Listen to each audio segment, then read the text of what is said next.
नमस्कार, मैं हूँ राजेश श्रीवास्तव। आज बात हो रही है 2024 के लोकसभा चुनावों की। जी हाँ, हालाँकि अभी आपको लग रहा होगा कि ये मुद्दा थोड़ा पहले उठाया गया है, लेकिन दरअसल इन दिनों देश में जिस तरह की राजनीति करवट ले रही है, वो 2024 के जो संग्राम होना है, उसका संकेत दे रही है। आप देश की हर राजनीतिक दल का नेता अपने आप को केंद्र की राजनीति से जोड़कर देख रहा है और 2024 का जो संग्राम होना है उसकी परछाई अभी से दिख रही है कि किस तरह से 2024 का होगा। सभी पार्टियां अब इस समर में कूद गई हैं कि क्योंकि उनको लगता है कि जब तक भारतीय जनता पार्टी के अश्वमेध का घोड़ा तो 2024 में केंद्र में अगर वो रोक ना पाने में असमर्थ रहते हैं, तो फिर भारतीय जनता पार्टी को रोक पाना संभव नहीं होगा। और दिलचस्प ये है कि इस लड़ाई में जो प्रदेश हमेशा प्रधानमंत्री देता रहा है, यानी कि उत्तर प्रदेश की बात करें, तो उत्तर प्रदेश इसमें बढ़ चढ़ करके हिस्सा ले रहा है।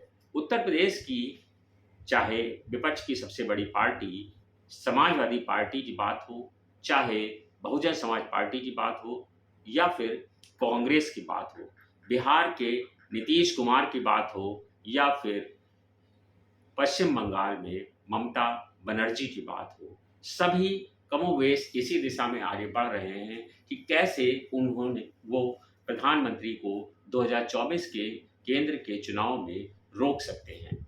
ममता बनर्जी ने भी इस बार साफ ऐलान कर दिया है कि 2024 में पद प्रधानमंत्री के पद पर नरेंद्र मोदी को रोकना ही उनकी अंतिम इच्छा है। ये ममता बनर्जी ने पश्चिम बंगाल की एक रैली में अभी हाल फिलहाल ऐलान किया है। उनका कहना है कि अब उनका पश्चिम बंगाल के चुनाव से कोई बहुत लेना देना नहीं है, लेकिन उनका सबसे पहला लक्ष्य जो है 2024 में केंद्र की मोदी सरकार को रोकना है। इसी तरह के हालात कुछ बिहार से भी बन रहे हैं।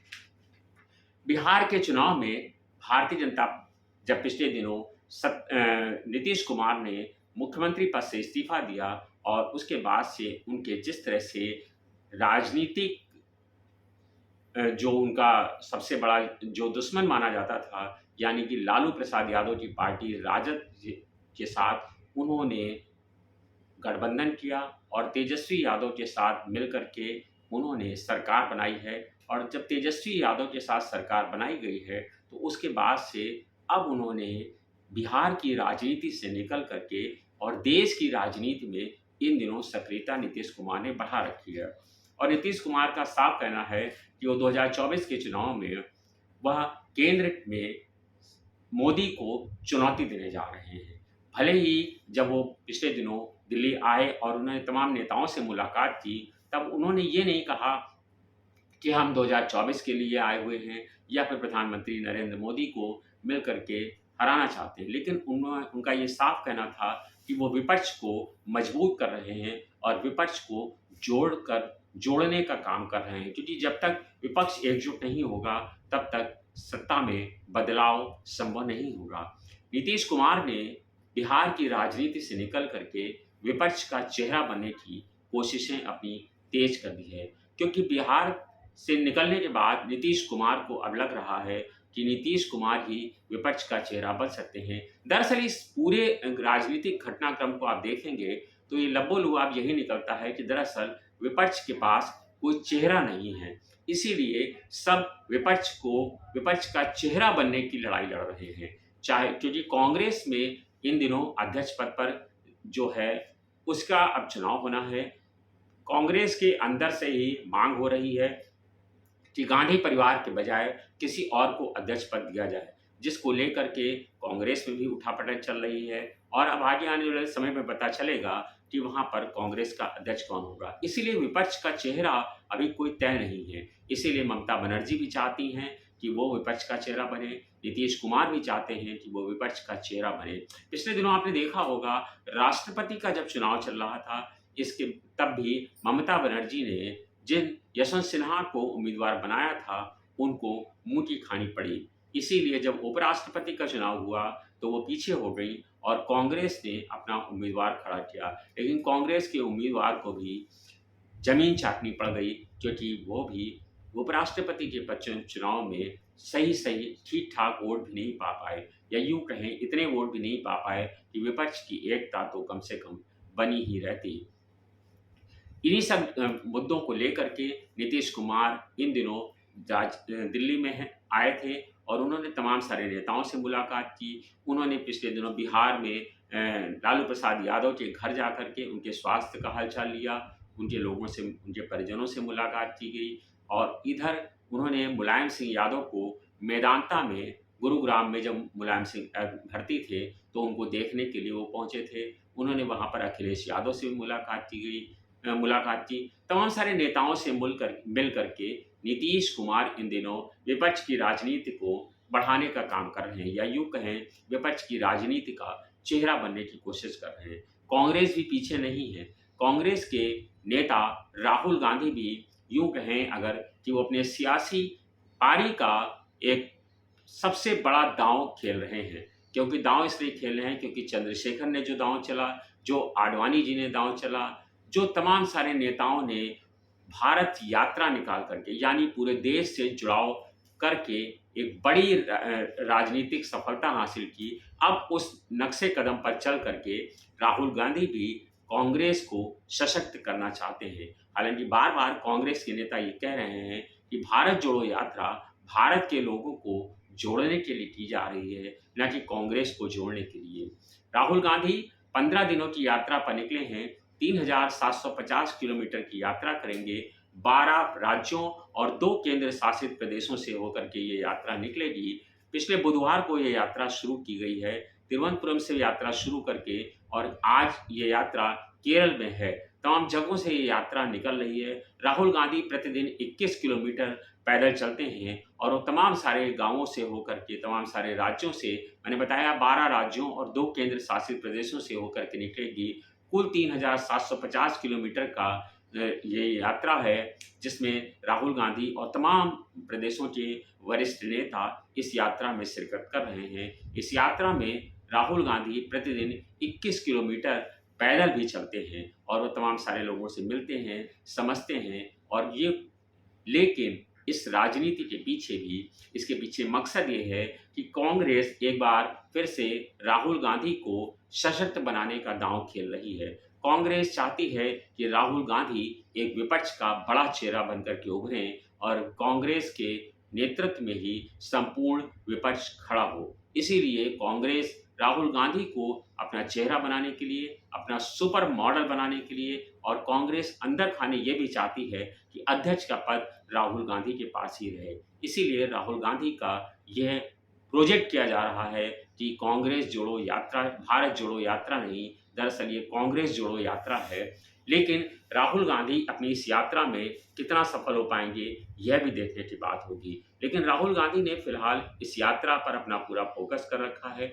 बार बार भारतीय जनता पार्टी कांग्रेस के राहुल गांधी को मसखरा साबित करने की कोशिश करती है। पिछले दिनों जब उन्होंने भारतीय जनता पार्टी के ऊपर हमला बोला और महंगाई पर बातचीत की, तो राहुल गांधी के मुंह से एक बात निकल गई कि आटे के भाव को उन्होंने लीटर में बता दिया। दरअसल राहुल गांधी की जबान फिसली थी। राहुल गांधी ने तुरंत इस पर सुधार कर लिया और उन्होंने कहा कि आटा लीटर में नहीं, किलो में मिलता है। लेकिन उनकी इस बात को भारतीय जनता पार्टी के आईटी सेल ने पकड़ लिया और उसको जमकर वायरल किया गया।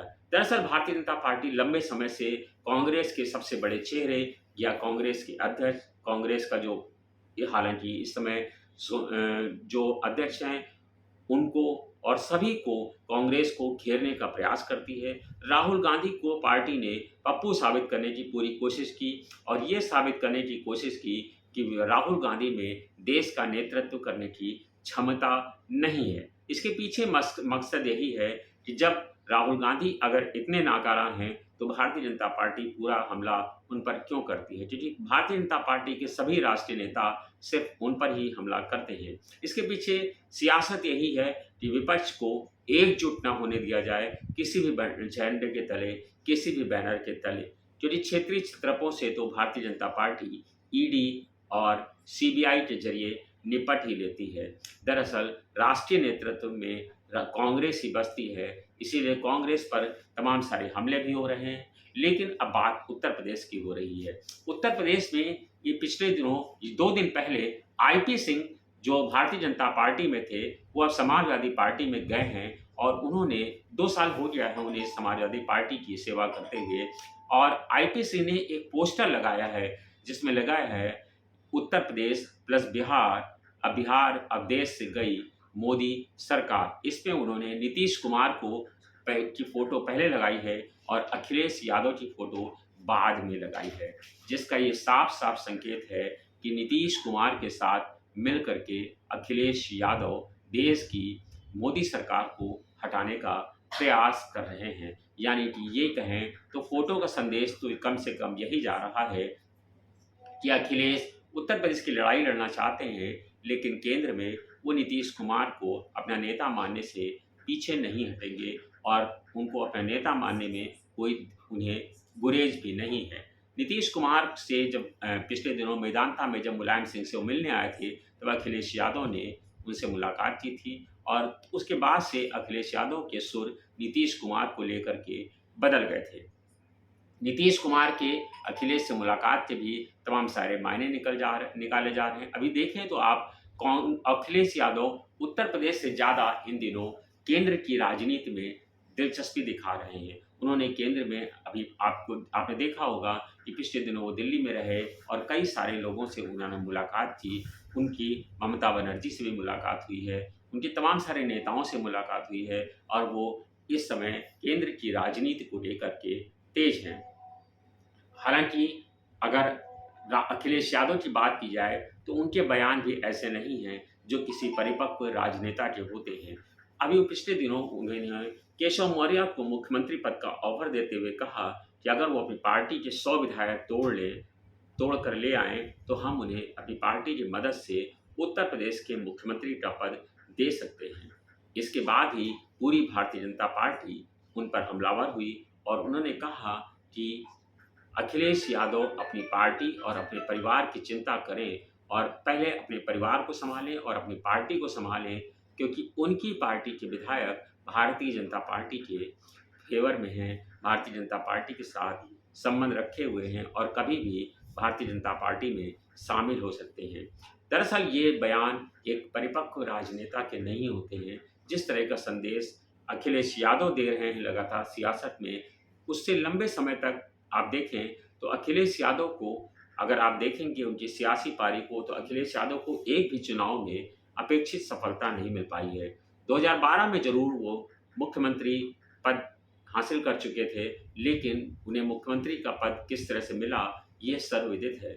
जब वो मुख्यमंत्री बनाए गए तब वो प्रदेश अध्यक्ष हुआ करते थे पार्टी में और पार्टी मुलायम सिंह यादव के नेतृत्व में विधानसभा चुनाव लड़ रही थी और सभी को पता था कि अगर समाजवादी पार्टी चुनाव जीतती है तो नेताजी मुलायम सिंह यादव मुख्यमंत्री बनेंगे। इसी के चलते उन्हें जीत मिली थी, लेकिन मुलायम सिंह ने पद को ठुकरा करके अपने बेटे और को समाजवादी पार्टी सौंपी और उन्होंने सोचा था कि एक युवा समाजवादी पार्टी को वो दे रहे हैं अपने पद को छोड़ करके, तो समाजवादी पार्टी पलेगी, फूलेगी और युवा कंधों पर और मजबूत होगी। लेकिन उन्हें तब नहीं पता था कि जो बुजुर्ग कंधे उनके पार्टी को ढो रहे हैं, वह युवा कंधे उस जोश में आ जाएंगे और उनको भी किनारे कर देंगे और पार्टी का भी तहस-नहस कर देंगे। हुआ भी कमोबेश ही। उसके बाद से समाजवादी पार्टी 2017 का विधानसभा चुनाव हारी, 2019 का लोकसभा चुनाव हारी और 2022 का विधानसभा चुनाव हारी। लगातार 3 चुनाव, बड़े चुनाव अखिलेश यादव की पार्टी समाजवादी पार्टी हार गई है और अब 2024 की बारी है। इस समय फिलहाल उनके पास सिर्फ 3 सांसद हैं जो लोकसभा के चुनाव में संसद में उनके साथ हैं। यानी अखिलेश यादव की पार्टी के पास सिर्फ 3 लोकसभा सीटों पर अभी लोग सांसद हैं। अब अखिलेश यादव भी चाहते हैं कि 2024 के चुनाव में उन्हें ज़्यादा से ज़्यादा सीटें मिलें, लेकिन ये जिस तरह से विपक्ष के नेता खीर पका रहे हैं और सब अपने अपने को प्रधानमंत्री पद का उम्मीदवार मान रहे हैं या विपक्ष का चेहरा बनने की कोशिश कर रहे हैं, ये इतना आसान नहीं है, क्योंकि भारतीय जनता पार्टी जिससे उनका मुकाबला है वह पीछे नहीं है। कश्मीर से लेकर कन्याकुमारी तक भारतीय जनता पार्टी ने अपने सभी जगह पर बूथ लेवल पर कार्यकर्ताओं को उतार दिया है। हर एक-एक बूथ पर उनके उनकी टीम तैयार है। हर बूथ पर बूथ लेवल तक ये तय हो चुका है कि किससे चुनाव लड़ाना है, किस तरह से चुनाव लड़ाना है, किस तरह से पार्टी को मजबूत करना है, किस तरह से पार्टी की नीतियों को ले जा कर के लोगों के बीच में जाना है। भारतीय जनता पार्टी के लोग अभी से ही इस जुगत में लग गए हैं और लगातार इस पर काम कर रहे हैं। अभी 2 दिन पहले पार्टी ने अपने 15 चुनाव प्रभारी उतार दिए हैं विभिन्न-विभिन्न राज्यों के लिए। वो अपने-अपने क्षेत्रों में चले गए हैं और उन्होंने अपना काम शुरू कर दिया है। उत्तर प्रदेश में भारतीय जनता पार्टी पहले से ही बहुत तेज है। इन दिनों मुख्यमंत्री योगी आदित्यनाथ लगातार दौरा कर रहे हैं और विपक्ष के पास इसका कोई जवाब नहीं है। विपक्ष अभी अपने से लड़ रहा है। अगर ये कहें कि अखिलेश यादव इन दिनों अपनी ही पार्टी को मजबूत करने में लगे हुए हैं और कांग्रेस कांग्रेस अपने अस्तित्व की लड़ाई लड़ रही है। नीतीश कुमार विपक्ष के साथ नेताओं के साथ चाय पार्टी कर रहे हैं। ममता बनर्जी पश्चिम बंगाल से गरज रही हैं। लेकिन इन सब का एक हो पाना, कहते हैं ना कि एक मेढक को तौलने जैसा है, क्योंकि एक को रखो तो दूसरा भागता है, दूसरे को रखो तो तीसरा भागता है। जब तक संयुक्त विपक्ष नहीं होगा, भारतीय जनता पार्टी को चुनौती देना बहुत बड़ी बात होगी। सत्ता पक्ष लगातार विपक्ष के हर कदम की निगरानी कर रहा है, लेकिन 2024 के चुनाव में उसे अपेक्षित सफलता मिल पाएगी या नहीं मिल पाएगी, ये फिलहाल अभी बहुत दूर की कौड़ी है। लेकिन सारे राजनीतिक दल इस पर लगे हुए हैं कि किस तरह से वो विपक्ष का चेहरा बन पाएँ और किस तरह से 2024 के चुनाव में भारतीय जनता पार्टी को चुनौती दे पाएँ। लेकिन अभी फिलहाल आज की तारीख में जिस तरह के समीकरण नज़र आ रहे हैं, वो विपक्ष के लोग उत्साहित तो हैं नीतीश कुमार को लेकर के, क्योंकि नीतीश कुमार के चेहरे पर कोई दाग नहीं है, नीतीश कुमार के सिर पर भ्रष्टाचार का कोई दाग नहीं है, नीतीश कुमार को के तले सभी विपक्ष एकजुट होने को तैयार भी अभी फिलहाल दिख रहा है। लेकिन नीतीश कुमार को पूरे देश में कितना समर्थन मिल पाएगा, ये कहना मुश्किल है। नीतीश कुमार के साथ बिहार में सफलता मिल सकती है, लेकिन नीतीश कुमार का उत्तर प्रदेश में कोई बहुत बड़ा उनका जो है वो नहीं है कि जो है उनके साथ उत्तर प्रदेश की जनता खड़ी हो जाएगी। अखिलेश यादव के साथ जब विधानसभा के चुनाव में अपेक्षित सफलता नहीं मिली, तो उन्हें केंद्र में कितनी सफलता मिल पाएगी, ये कह पाना बहुत बड़ी बात है।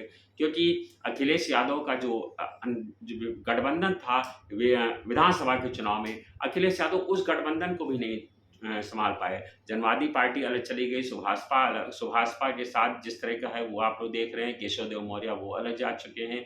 तो विपक्ष का जो गठबंधन उन्होंने विधानसभा के चुनाव में किया था, अखिलेश यादव उसको भी नहीं संभाल पाए हैं। सुभाषपा के विधायक टूट के कगार पे खड़े हुए हैं। ऐसे में उत्तर प्रदेश में अगर अखिलेश यादव अपने आप को मजबूत नहीं कर पाएंगे, तो 2024 के चुनाव में भारतीय जनता पार्टी के लिए वो कितनी बड़ी चुनौती पेश कर पाएंगे, यह भी बहुत देखने वाली बात होगी। आप इस मुद्दे पर क्या राय रखते हैं? अपनी राय हमें कमेंट्स बॉक्स में ज़रूर लिख कर भेजें, ताकि हम आपके विचारों से भी अवगत हो सकें और इस अगले समीकरण में हम आपके विचारों को भी सम्मिलित कर सकें। धन्यवाद, शुक्रिया।